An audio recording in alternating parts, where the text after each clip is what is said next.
फिर से एक नए एपिसोड में आपका स्वागत करते हैं। हम लोग बता रहे थे कोई भी वस्तु पूर्ण रीति से खत्म नहीं होती है, वैसे मनुष्य भी पूर्ण रीति से खत्म नहीं होता।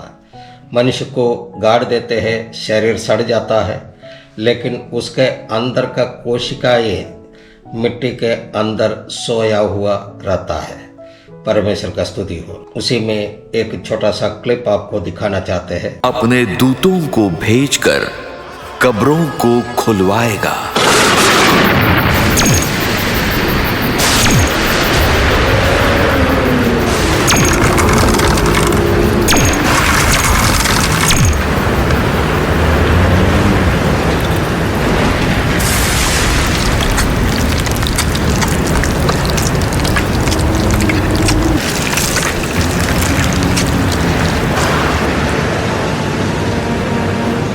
बड़ी गूंज के साथ अलग हुई हड्डियां जुड़ जाएंगी, शरीर प्रकट होकर मरे हुए लोग जीवित हो जाएंगे।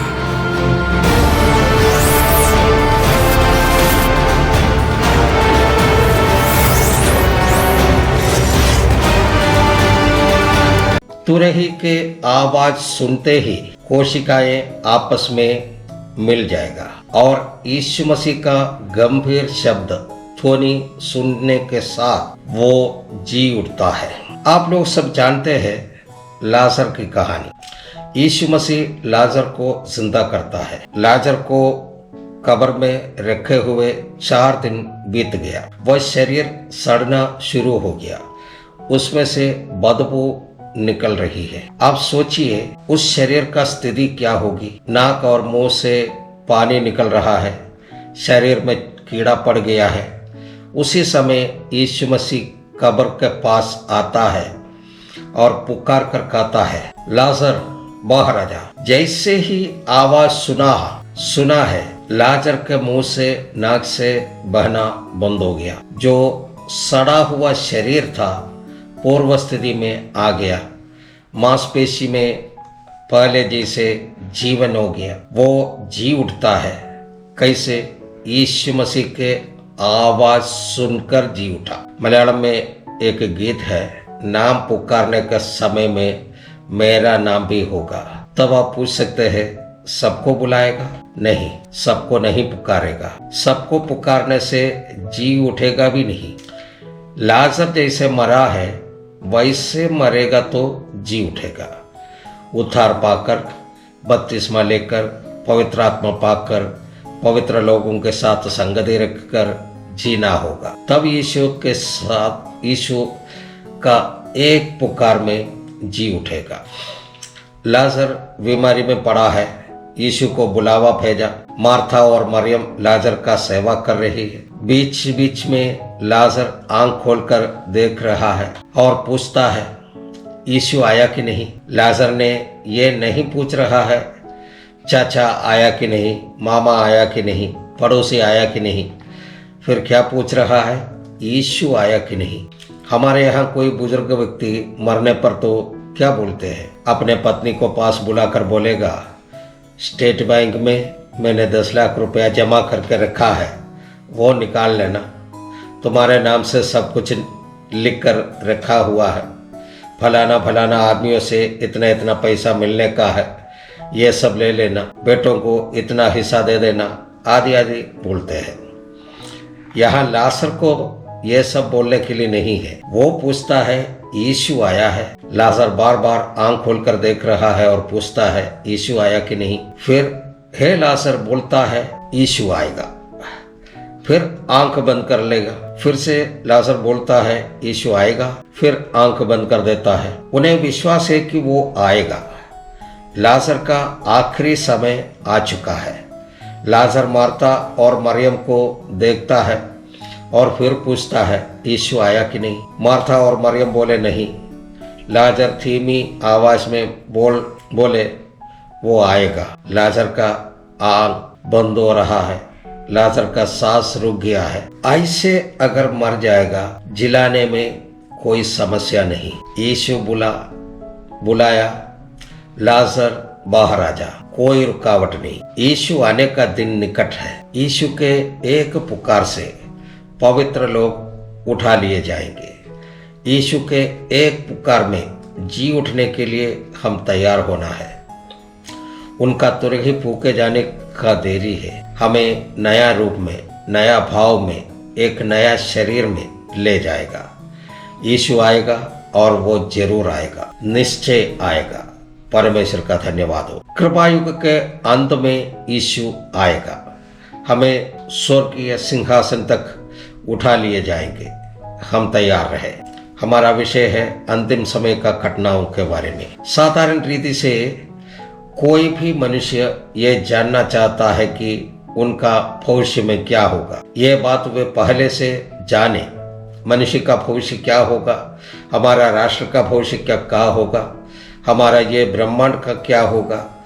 इन सब सवालों का जवाब एक ही जगह मिल सकता है, वो है हमारा और आपका हाथ में रखा हुआ ये बाइबल। परमेश्वर का स्तुति हो।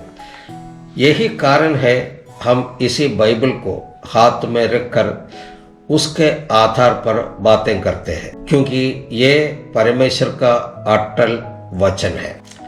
केवल एक बाइबल स्टडी कर लिया ऐसे एक नाम के लिए नहीं, कम से कम कुछ लोगों के नाम जीवन का पुस्तक में लिखे जाए और आनंद काल का जीवन पाए।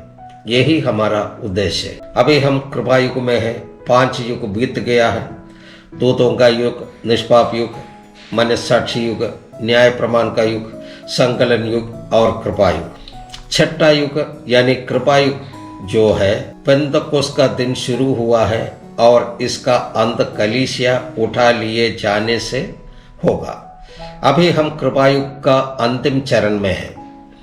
भविष्य में क्या होने वाला है, ये जानने के लिए सभी लोग उत्सुकता के साथ इंतजार कर रहे हैं। बहुत देर किए बिना वो संभव होगा।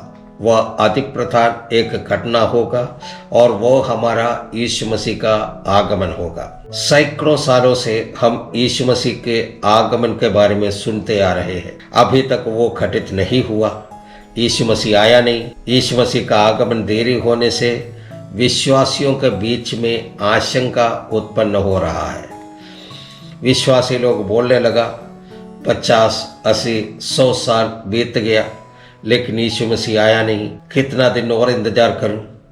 पेंतकोस्त सभा के शुरुआत में बड़ी जागृति विश्वासियों के बीच में और कलीसिया में था।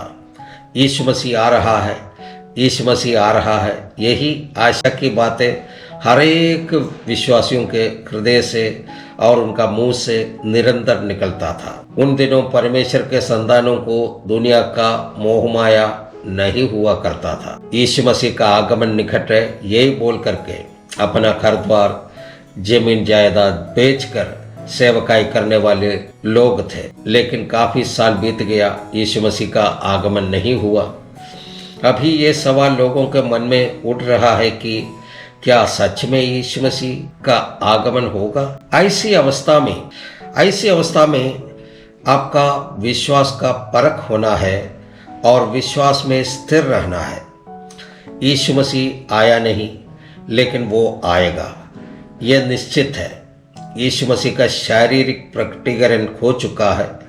जैसे भविष्यवक्ताओं ने भविष्यवाणी करी थी, वैसा ही यीशु मसीह का जन्म हुआ, उनका पालन पोषण हुआ, उनका सेवकाई हुआ, वो कष्ट सहा, मृत्यु हुआ, गाड़ा गया और जी भी उठा।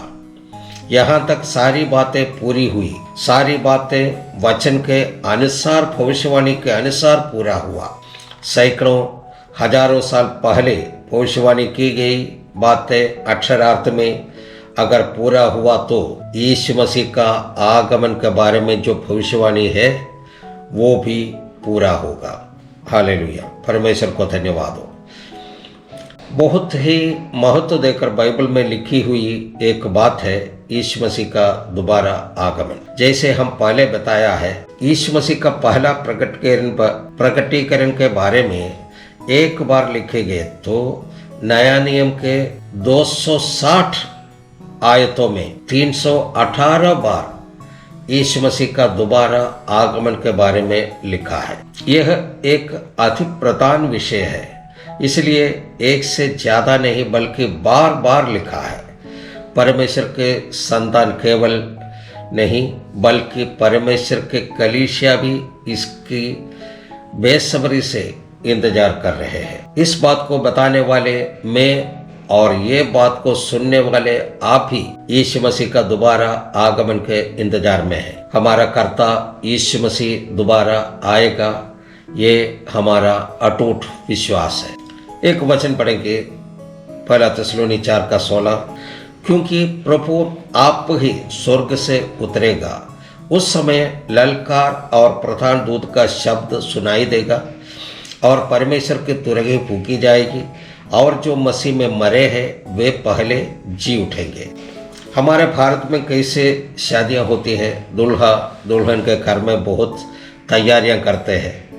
दक्षिण भारत में केरल जैसे स्टेट में दूल्हे के घर में और उत्तर भारत में दुल्हन का घर में ज़्यादातर ये तैयारियां ज़्यादा करते हैं। लेकिन उधर स्वर्ग में दूल्हे के घर में तैयारियां चल रहा है। वैसे ही इस पृथ्वी पर यीशु मसीह के दुल्हन के घर में भी यानी कि कलीसिया में भी तैयारियां चल रही है। स्वर्ग में दूल्हा अपने आप तैयार हो रहे हैं। उस तैयारी का कोलाहल हमारे पृथ्वी में चारों ओर सुनाई पड़ रहे हैं। वो कोलाहल क्या है? परमेश्वर अपनी बेदारी इन दिनों हमारी पृथ्वी के चारों ओर भेज रहे हैं। उसी में जाति व्यवस्था नहीं, कलीसियाओं को भेदभाव नहीं, हजारों के संख्या में लोग यीशु मसीह को अपना उद्धारकर्ता का रूप में स्वीकार कर रहे हैं। हजारों की संख्या में लोग यीशु मसीह के नाम से बपतिस्मा ले रहे हैं। हजारों की संख्या में लोग पवित्र आत्मा में भर रहे हैं। यहाँ तक कि अफ्रीका जैसे देशों के नरफौजियों के बीच में भी ये बेदारी देखने को मिलता है। ऐसे सुनने में आया है कि अफ्रीका में एक साथ 75,000 लोग बपतिस्मा लिया है। ऐसे ही परमेश्वर अभी भी अनेकों जगह ऐसे बेदारी भेज रहे हैं। ये सब जो है दुल्हन के घर के तैयारी है जो हम सब देख रहे हैं। यीशु मसीह 3 शब्द के साथ आएगा, गंभीर ध्वनि के साथ, प्रधान दूत के शब्दों के साथ और तुरही के साथ। ये गंभीर ध्वनि कुछ कार्य करता है।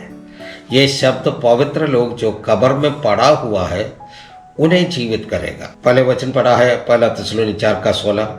जो मसीह में मरे हैं वे पहले जी उठेंगे। मरने के बाद गाड़ा जाता है और वो मिट्टी में मिल जाता है। वैसा शरीर को जिलाने वाला यीशु मसीह का गंभीर शब्द है। उसका एक दृष्टांत पहले मैंने बताया है, लाजर को जिलाने वाला जो शब्द है। मर के 4 दिन बीतने के बाद यीशु मसीह का शब्द उनको जिलाता है। सड़ा हुआ शरीर, कीड़ा पड़ा हुआ शरीर यीशु मसीह का एक शब्द सुनते ही पूर्व स्थिति में आ जाता है। यीशु मसीह का आवाज मरा हुआ पवित्र लोगों को जिलाएगा। यीशु मसीह का दोबारा आगमन जल्दी होने वाला है। तब वह जो मसीह में मरे हैं उसके लिए प्रतिफल देने जा रहा है। जो हम इस दुनिया में रहते समय मेहनत किया है उसका प्रतिफल उस दिन मिलने जा रहे हैं। वो दिन बहुत ही नज़दीक है, उसके लिए तैयार होना है। वो प्रतिफल खुशी के साथ लेने के लिए हम तैयारी के साथ रहना है। हालेलुया। अभी ये एपिसोड यहाँ पर समाप्त करते हैं। अगले एपिसोड में फिर मिलेंगे। तब तक के लिए सबको जय मसीह, सबको धन्यवाद।